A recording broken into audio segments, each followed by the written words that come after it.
লক্ষ্মীপুরে ফিলিং স্টেশনে বাসে গ্যাস রিফিলের সময় সিলিন্ডার বিস্ফোরণে দুজন নিহত হয়েছেন।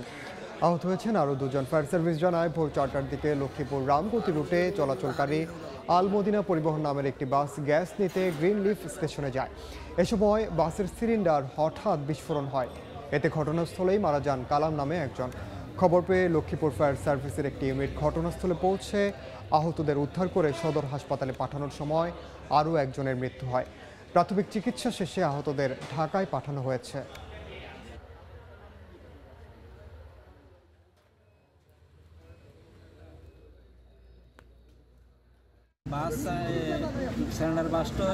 একজন মারা গেছে, 3 জন আহত। যিনি নিহত হয়েছে উনি হইলো জানি কি রং মিস্ত্রি, বাসের লগে আসছিল। বিকেট আওয়াজে মানে আমাদের মাটিতে খাট কাঁপে উঠে গেছে।